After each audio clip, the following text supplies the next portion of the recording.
गुढीपाडव्याला काही जण श्रीखंड आणि पुरीचं बेत करतात, पण काही वेळेस पुरी हे एकदम तेलकट होतात किंवा फुगले जात नाहीत. तर यासाठी मी आज काही पुरी बनवताना काही टिप्स सांगणार आहे, ज्यामुळे पुरी तेलकट होत नाही आणि चांगली अशी फुगली जाते. बाहेरून पुरी एकदम कुरकुरीत होईल आणि मधून एकदम मऊसूत असेल.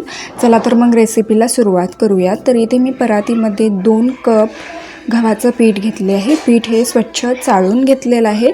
आता यामध्ये 4 चमचे मैदा घालूयात. 4 चमचे किंवा इथे 4 टेबलस्पून इथे मी मैदा घेतलेला आहे.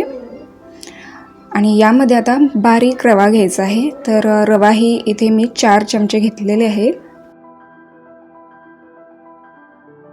यामध्ये आता 2 चमचे तेलाचं मोहन घालूयात. यामुळे पुऱ्या हे छान असे कुरकुरीत होतात. यामध्ये 2 चमचे तेलापेक्षा जास्त तेल घालायचं नाही. पुऱ्या हे तेल जास्त पिऊन तेलकट होतात, म्हणूनच आपल्याला यामध्ये मोजकंच तेल घालायचं आहे. चिमूटभर साखर आणि चवीनुसार यामध्ये मीठ घालूयात. आता हे व्यवस्थित असं मिक्स करून घेऊयात.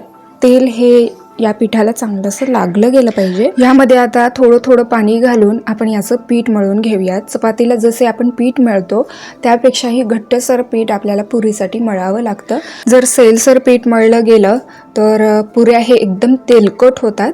त्यामुळे आपण हे घट्टसर इथे मी पीठ मळून घेतलेले आहे.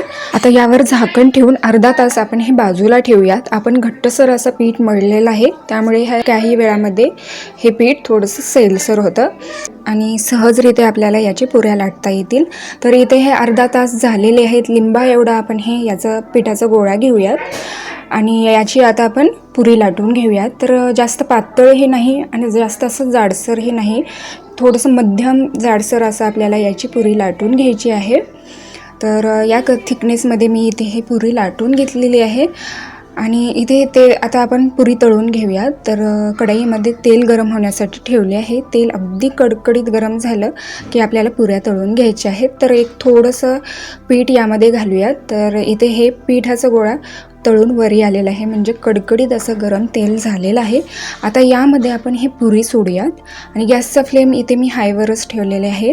लो फ्लेमवर ठेवलं तर पुरी तेलकट होतात, म्हणूनच आपल्याला हे पुरी हाय फ्लेमवरच तळून घ्यायचे आहेत. आणि तळताना यावर थोडंसं तेल घालायचं, म्हणजे पुरी चांगली अशी फुगली जाते. आणि गोल्डन ब्राऊन होईपर्यंत दोन्ही बाजूने आपल्याला पुरी तळून घ्यायची आहे. तर असे हे टिप्स आणि ट्रिक्स वापरून जर पुऱ्या बनवल्या तर पुऱ्या अजिबात तेलकट होत नाही आणि छान असे फुगले जातात. मधून मऊसूत होतात आणि बाहेरून एकदम कुरकुरीत होतात. हे पुऱ्या थंड जरी झाले तरीही पुऱ्या अजिबात मऊसूत पडत नाही किंवा फुगलेलेच राहतात. चला तर मग परत भेटूयात अशाच एका नवीन रेसिपीसोबत.